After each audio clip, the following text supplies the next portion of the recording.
Hello and welcome to a new format for my YouTube video channel. I'm hoping to maybe show you a little bit more of my face, and I'm also kind of hoping to just kind of speak to you as a photography enthusiast and just kind of talk to you about my experiences and ideas and whatever goes through my head. So we'll see how this goes. And what I'm gonna start with is actually a short review of a new, if you will, developing tank system that I got into some time ago, because I've been using Patterson tanks for a long time, and I love them, don't get me wrong, but got to a point where all the Patterson reels were starting to get sticky, and I've heard that from other people as well. It could be how I'm maintaining them, I don't know. But I decided to look around and see what else was out there.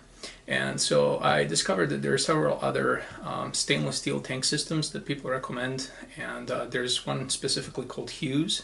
People love the Hughes tank system because how easy it is to get the film to catch onto the reel before you start winding it. And so I have one of those, and I kind of like it. And then I researched some more, and I found another company called LPL from Japan. That's one of their boxes, but you can kind of see the logo on the box. And so I kind of decided to give LPL a try. It turns out, I don't know if they're the same company or they just had the same idea, but the reels are actually kind of similar. They're made out of this kind of a thicker wire material that's going to last longer, and the way you hook the film up is pretty similar. The only difference with this particular LPL reel that I got from eBay, you can actually purchase these from Japan as well, is that it has two ways to attach the film. One is with the traditional two, I guess, extrusions that the sprockets catch on, and then this one also has another one where it's a catch that only catches on one side, so you don't actually have to cut the film lead off before you start, which I thought was also very interesting as well. So I got the reel, that was the first purchase. And then I just got a stainless steel tank, and this isn't even the original tank that is an LPL tank, is from another company. Honestly, to me, they're all very similar to each other. And then I also got a lid that goes with that. Turns out, even though I bought a new lid the first time around, the lid was leaking, which is kind of one of the biggest issues that I'm still struggling a little bit with the system. However, I actually ended up ordering another one on Adorama, and it fits very well, and the ones from Adorama don't leak. I actually think they're a little better. And I think specifically what is better is if you look at the lip of this cylinder to which this lid attaches to, you're actually going to see a little extra protrusion around the diameter that actually, when combined with a recess in the lid, actually creates a kind of a clicking sound, as you could probably hear, and a better seal. And I find that these don't leak. So that's basically the tank. And then I also went crazy and bought this handy loader, the LPL handy loader. And so I was wondering what that was all about. So I got one, and here it is. And I don't think this one's ever been used. Looked like it was new in a box. It came with instructions and everything. So what I'm going to do is I'm going to kind of try to show you what I do here and see if it's going to work for me this time. Now keep in mind, this is like my second or third time doing this, but I wanted to share it with everybody so you can see what I'm doing as well. So what you got to do is you take your LPL reel and you actually look for where the spiral ends, and you want that facing you when you install it into the handy loader. So you press this like that, which then allows for this to get in like this, and it snaps in place when these, I guess what do you want to call them, these holders that are in the shape of a cross align with specific slots that they're made on a reel, you can see there. So it kind of snaps into place. It's very good sound, you can hear it, so I think it's easy to tell in the dark as well. And then what you do is you keep rotating this toward you, and if you actually had this loaded so these spirals are actually facing you, when you start to advance in a counterclockwise direction, there's a little catch here that catches this reel. And the whole point of this is just basically it sets up the reel system so that particular place where you slide the film in is right where it needs to be. So I thought that they thought this through very well.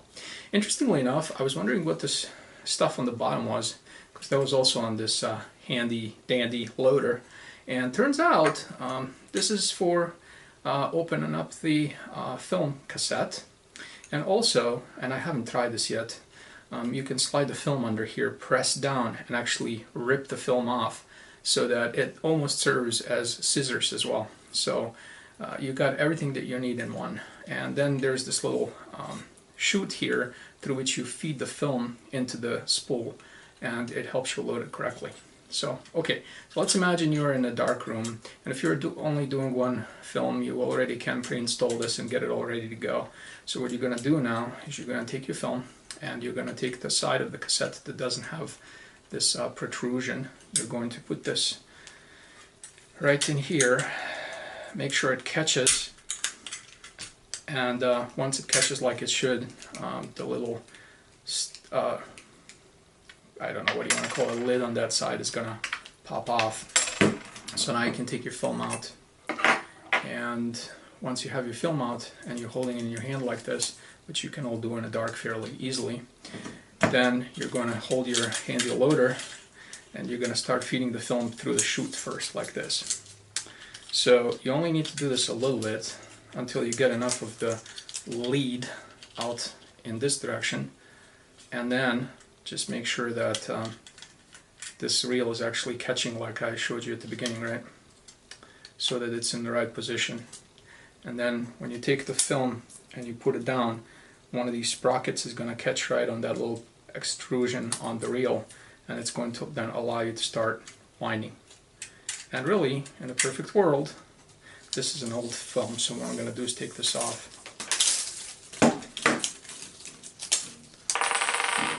You should be able to just start winding this on.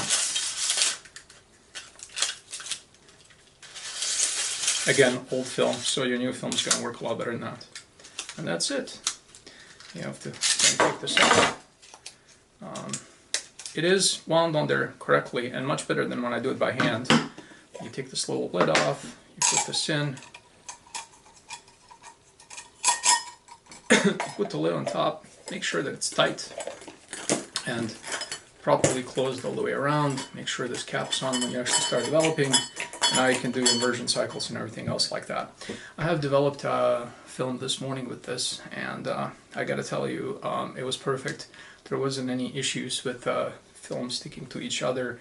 The edges were developed like they should be, so far I like it. It probably takes a little bit of getting used to, like everything else.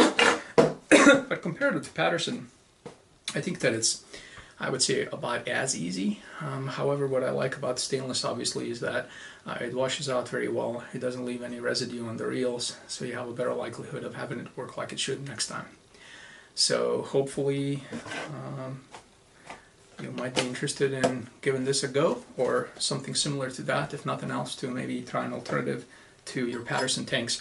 One more thing I want to say is this actually takes a little bit less liquid than Patterson. Patterson about 290 milliliters, I would say about 300 milliliters to fill up the tank. This is about 260 for mine, so 40 milliliters savings. Doesn't sound like a lot, but if you do it over 20 films, that ends up being almost a liter of liquid. So 800 milliliters, whatever it might be. So, all right. Hope you enjoyed it, and I'll talk to you soon.